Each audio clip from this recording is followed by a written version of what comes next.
Heart beat scan ఒక్క second లోనే world class 640 slice CT scan ఇప్పుడు మీ విస్టా ఇమేజింగ్ బంజారా హిల్స్ లో.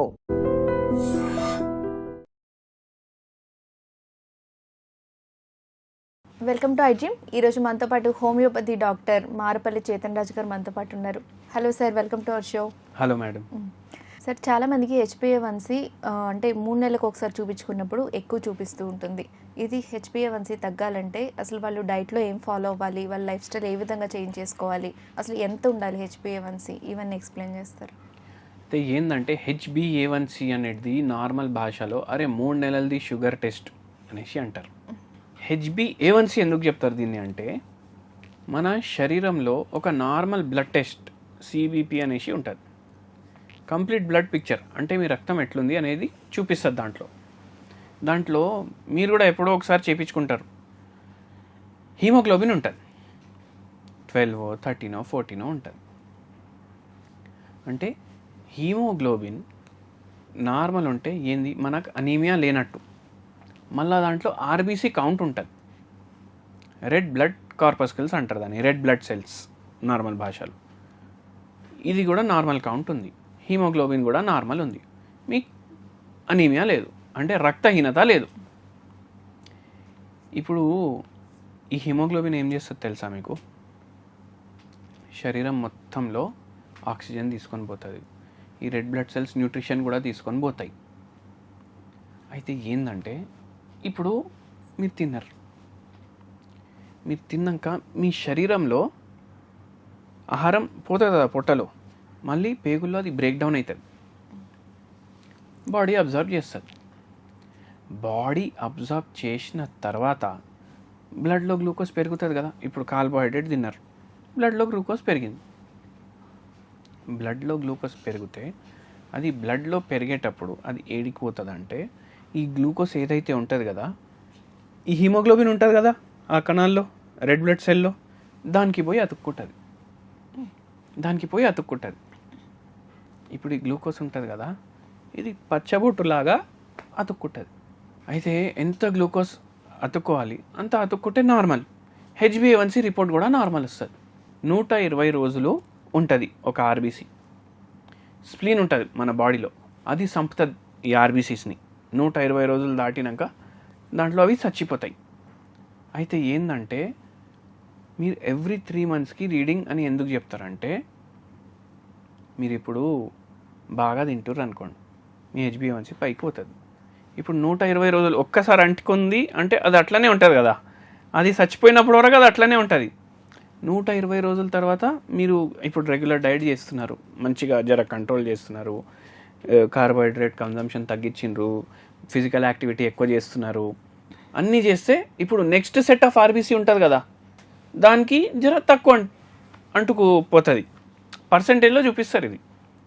అప్పుడు ఏమవుతుంది, HbA1c కూడా తగ్గుతుంది. అయితే అందుకే 3 నెలలకు ఒకసారి చెక్ చేయాలి. ఇంకా ఏంది అంటే దీంట్లో చీటింగ్ ఉండదు. ఇప్పుడు డైలీ నైట్ మీకు అలవాటు ఉంది, మీరు రైస్ తిన్న తర్వాత కానీ జొన్న రొట్టె తిన్న తర్వాత కానీ మీరు ఒక 1/2 కిలో డబ్బా స్వీట్ ఖతం చేస్తారు. 1/2 కిలో డబ్బా స్వీట్ ఖతం చేస్తారు. కానీ 2 రోజుల తర్వాత కొడుకు ఏం చేస్తాడు, టెస్ట్ బుక్ చేస్తాడు. అమ్మ ఎల్లుండి మార్నింగ్ వాడు శాంపుల్ తీసుకొని ఇంటికి వస్తాడు, అరే వాడు బుక్ చేసిన టెస్ట్ ఇప్పుడు తెలిసిపోతుంది వానికి, నేను ఇట్లా ఎక్కువ తినేస్తున్నా చెప్పకుండా. ఏం చేస్తారు ఆంటీ, బంద్ చేస్తారు తినడం 2 రోజులు. ఫుడ్ కూడా బంద్ చేస్తారు, 1/2 కిలో మిఠాయి డబ్బా కూడా బంద్ చేస్తారు. టెస్ట్లో ఏమొస్తుంది, ఫాస్టింగ్ జర తక్కువ వస్తుంది. అరే చూడు లాస్ట్ టైం కన్నా తక్కువ వచ్చింది, నేను డైటింగ్ చేస్తున్నా అని కొడుకు చూపిస్తుంది. ఇక్కడది కాదు పని, ఇక్కడ కాదు, HbA1c అంతే వస్తుంది. అయితే చీటింగ్ చేయలేము మనం. ఓకే, అది బెనిఫిట్ ఉంటుంది టెస్ట్ది, మనకు జర అక్యురేట్గా బాడీలో ఎంత షుగర్ వ్యాధి ప్రాబ్లం అయింది అది తెలుస్తుంది. అయితే ఏంటంటే కొందరు ఇట్లా టెస్ట్ ఇచ్చే ముందు ఇట్లా చాలామంది భయం అవుతుంది టెస్ట్ ఇవ్వడానికి. అరే ఇప్పుడు బుక్ చేయకు, ఒక 15 రోజుల తర్వాత బుక్ చేయంటారు. లైఫ్ స్టైల్ చేంజ్ చేసుకొని అది చెక్ చేయ. అయితే ఆ పని ఇక్కడ కాదు, ఎగ్జాక్ట్ ఇట్లా కనిపిస్తుంది, అని నువ్వు ఇది తిన్నావు ఇట్లా ఉంది అనేసి కనిపిస్తుంది. ఆ బెనిఫిట్ ఉంటుంది HbA1c. ఇది ఎట్లా తగ్గించుకోవాలి, రెగ్యులర్ ఫిజికల్ రెమెడీస్ పాటించాలి. రెగ్యులర్ ఫిజికల్ యాక్టివిటీ చేయాలి, ఓకే 8 గంటలు పడుకోవాలి, ఓకే ఈ 1/2 కిలో మిఠాయి డబ్బాలు ఇంటికి రావడం ఆగాలి. అవునా కాదా? అవును. మళ్ళీ దాని తర్వాత ఇంట్లోనే వండుకోవాలి, ఇంట్లోనే తినాలి, మ్మ్. ఎంత కావాలి దానికి సగం తినాలి. మ్మ్. ఇట్లా రెగ్యులర్గా మీరు చేయాలి. మళ్ళీ దాని తర్వాత ఏంటంటే కీరా, ములంగి, ఇది మీరు గ్రైండ్ చేసుకోండి. ఓకే గ్రైండ్ చేసుకొని దాన్ని ఫిల్టర్ చేయొద్దు, స్మూదీ లాగా తయారు అయింది ఇది.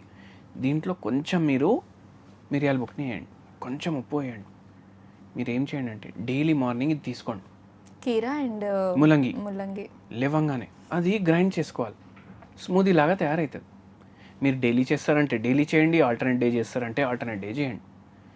లేకపోతే ఇప్పుడు ఈ 2 కలిపేసి ఇట్లా స్మూదీ చెప్పినా కదా, అట్లా క్యారెట్ ఒకటి, కీరా ఒకటి, లేకపోతే క్యారెట్, యాపిల్, ఇట్లా 2 raw vegetables, Apple, fruits, okay Apple ఒకటి, ఇది 2 గ్రైండ్ చేసుకొని స్మూదీ లాగా తయారు చేసుకోండి.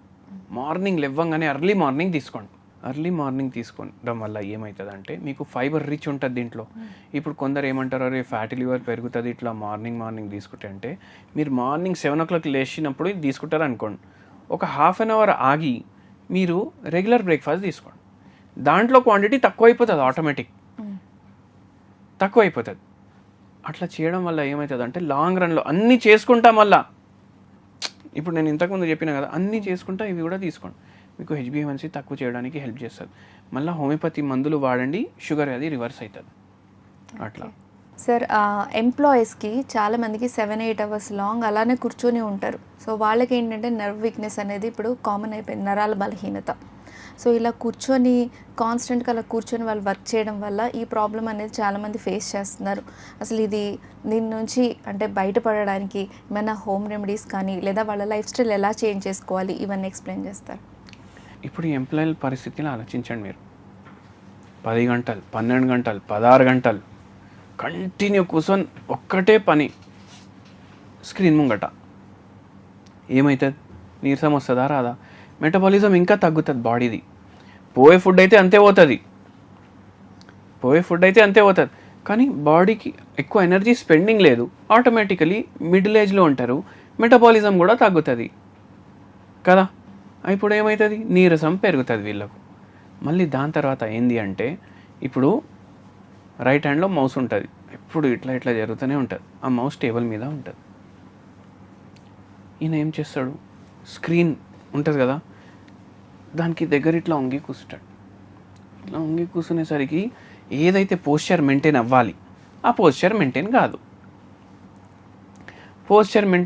రాంగ్ పోస్చర్లో ఎన్ని గంటలు కూర్చోవడం వల్ల ఏమవుతుంది? సర్వైకల్ రీజన్లో స్పాండిలోసిస్ స్టార్ట్ అవుతుంది, లంబార్ రీజన్లో స్పాండిలోసిస్ స్టార్ట్ అవుతుంది. అయితే ఏమవుతుంది? నీరసం అయితే వచ్చింది, ఇప్పుడు ఏమేమి రావాలి? చేతుల్లో తిమ్మిర్లు, అరికాల్లో తిమ్మిర్లు, మంటలు, కాళ్ళు లాగడం, ఇవి కూడా రావాలి కదా. ఇట్లా వంగి కూర్చోవడం వల్ల, లాంగ్ అవర్స్ కూర్చోవడం వల్ల అవి స్టార్ట్ అవుతాయి. సియాటికా వస్తుంది మెల్లగా, నరమే కదా సియాటిక్ నర్వ్, అది ఎఫెక్ట్ అయిపోతుంది. నడుము భాగంలో ఒక్కొక్కసారి ఇట్లా మరీ, ఇప్పుడు రైల్వేస్లో పనిచేస్తారు, కూర్చొని పని చేస్తూనే ఉంటారు. ఏమవుతుంది? ఎన్నో ఏండ్లు పనిచేసి ఇట్లా ఈ ప్రాబ్లంలు, అరికాలు మంటలు, తిమ్మిర్లు, కాళ్ళు లాగడం, ఇవన్నీ అవుతాయి. అయితే ఏంటంటే మన స్పైన్ ఏదైతే ఉంటుంది కదా అది ఎప్పుడు పోస్చర్ మెయింటైన్ చేసి ఉండాలి, మెయింటైన్ చేయరు, ఇట్లా ప్రాబ్లం లేదు. మెల్లగా ఏమవుతుంది? థైరాయిడ్ వస్తుంది, బీపీ వస్తుంది, షుగర్ వస్తుంది, బరువు పెరుగుతుంది. గుడ్డు ఉంది, గుడ్డు మీద టేబుల్ మీద పెట్టిండ్రు, కొద్దిగా ఇట్లా బరువు వేసిండ్రు దాని మీద, ఏం కాదు, బరువు పెరుగుకుంటూ పోతే ఏమవుతుంది? పగిలిపోతుంది. అవునా కాదా? ఇప్పుడు మన నరాలు ఉన్నాయి బాడీలో, సెడెంటరీ లైఫ్ స్టైల్కి అలవాటు అయిపోయింది మనకు, అక్కడే కూర్చొని పని చేయడం. మళ్ళీ దాని తర్వాత ఏమవుతుంది? బరువు పెరుగుతుంది. గుడ్డు మీద భారం పెరిగినప్పుడు ఏమైంది? పగిలిపోయింది. నరాల మీద భారం పెరుగుతుందా లేదా? మన వెయిట్ పెరుగుతుంటే నరాల మీద కూడా ప్రెషర్ పెరుగుతుంది, ఏమవుతుంది? నరాలు ఇంకా డ్యామేజ్ అవుతాయి, నుంచి దెబ్బ పడిపోతుంది, B12 డెఫిషియన్సీ అవుతుంది, విటమిన్ D డెఫిషియన్సీ అవుతుంది, మొత్తం రోజు గ్లాస్ బిల్డింగ్లో కూర్చొని పనిచేస్తారు. అవునా కదా? ఇప్పుడు ఒక్కొక్కసారి కొన్ని గ్లాస్ యాడ్లు వస్తుండే, ఏమనిషి ఇట్లా గ్లాస్ ఉంటుంది, మన గ్లాస్ అని అర్థమే కాదు, ఇట్లా పోతూనే ఉంటాడు, సడన్గా దెబ్బ తాకుతుంది, అంత క్లియర్ ఉంటుంది మా గ్లాస్ అనేసి ఇట్లా అడ్వర్టైజ్మెంట్ వస్తుంది. గుర్తుందా మీకు? అయితే ఏంది అంటే ఇప్పుడు ఆ గ్లాస్లోకి వెళ్ళి ఎండ వస్తుంది. ఎండ మన బాడీకి తగిలితే విటమిన్ డి ప్రొడ్యూస్ అవుతుంది, అవునా కదా? కానీ ఎండ కొడితే విటమిన్ డి ప్రొడ్యూస్ కాదు, గ్లాస్లోకి వెళ్ళి వస్తుంది కదా, విటమిన్ డి ప్రొడ్యూస్ కాదు. ఏమవుతుంది? డెఫిషియన్సీ అవుతుంది, ఇంకా నొప్పులు పెరుగుతాయి. పెరిగిపోతాయి. మనం ఎలాంటి రెమెడీస్ పాటించడం వల్ల ఈ నెర్వ్ వీక్నెస్ నుంచి బయటపడవచ్చు? ఎలాంటి రెమెడీస్ పాటించాలంటే, ఇక్కడ వరకు టీషర్ట్, ఇక్కడ వరకు షార్ట్స్ వేసుకొని డైలీ ఒక అరగంట ఎండలో కూర్చోవాలి. ఒక్కరోజు విటమిన్ డి ప్రొడ్యూస్ అవుతుంది బాడీలో. మళ్ళీ దాని తర్వాత మీరు ఏం చేయాలంటే B12 డెఫిషియన్సీ ఎవ్రీడే కూర్చోవాలి. కూర్చోవాలి. ఎవ్రీడే తింటాం కదా, ఎవ్రీడే పడుకుంటాం కదా, అట్లనే ఎవ్రీడే కూర్చోవాలి. అవును. మళ్ళీ ఇంతకుముందు ఏంది, అందరు ఎండకి ఎక్స్పోజ్ అవుతుండే, ఇప్పుడు ఎవరు అయితే లేరు, అందరికి ఏసీయే కావాలి. ఏసీ అంటే ఎయిర్ కండిషనింగ్నే, మళ్ళీ ఎయిర్ కూలర్ కూడా కాదు, ఏసీనే కావాలి, అవునా కాదు? మళ్ళీ అది కూడా 16 మీద పెడతారు, దానికి కూడా నొప్పులు పెరుగుతాయి. అంత చల్ల వాతావరణంలో ఉంటే నొప్పులు పెరుగుతాయి. మళ్ళీ ఏంది, ఆప్టిమమ్ టెంపరేచర్ ఏసీ మెయింటైన్ చేయాలి. Daily half an hour compulsory కూర్చోవాలి. మళ్ళీ దాని తర్వాత ఏం చేయాలంటే, చేపలు, నాన్ వెజిటేరియన్స్ ఉంటే చేపలు ఎక్కువ తీసుకోవాలి, B12 డెఫిషియన్సీకి మంచిది. ఇది ఫ్రైలు చేయొద్దు. అట్లీస్ట్ వారానికి 3 పూటలు చేపల పులుసు చేసుకోండి, మంచిగా తినండి, మీకు బెనిఫిషియల్ ఉంటుంది. మళ్ళీ పెరుగు ఉంటుంది కదా, పెరుగు మీరు అన్నంలో కలుపుకొని రోజు ఒక 4 ముక్కలన్నా తీసుకోండి, మంచిగా వేసుకోండి పెరుగు, అది మంచిగా కన్జ్యూమ్ చేయండి. మళ్ళీ ఏం చేయండి అంటే, ఫ్రూట్స్ ఉంటాయి కదా, స్ట్రాబెర్రీ, బ్లూబెర్రీ, మల్బెర్రీ, క్రేన్బెర్రీ, బ్లాక్బెర్రీ, ఇవి ఫ్రెష్ ఎప్పుడైతే దొరుకుతాయి అవి ఫ్రెష్ తీసుకోండి. అవి కట్ చేసి దాని మీద చక్కెర వేసి క్రీమ్ వేసి అవి చెయ్యొద్దు. మనం ఐస్ క్రీమ్ తింటలేం, మనం డైరెక్ట్ బెర్రీస్ తినాలి ఎక్కువ. అవి హెల్త్కి మంచివి, నరాలకు మంచివి, ఆక్సిడేటివ్ స్ట్రెస్ కూడా తగ్గిస్తాయి. ఇవి చేయండి. ఓకే. నాన్ వెజ్ వాళ్ళు అయితే ఫిష్ అని చెప్పారు, వెజ్ వాళ్ళు అయితే ఇప్పుడు మీరు చెప్పినట్టు పెరుగు ఉంది, పనీర్ ఉంది, అట్లా అవి ప్రిఫర్ చేయండి. ఇవన్నీ ఫుడ్ తీసుకోవచ్చు. ఓకే అండి. నెర్వ్ వీక్నెస్ నుంచి అంటే మనం ఏ విధమైన ఫుడ్ తీసుకోవడం వల్ల దాని నుంచి బయటపడవచ్చు అనేది చాలా చక్కగా చెప్పారు. థ్యాంక్ యూ అండి.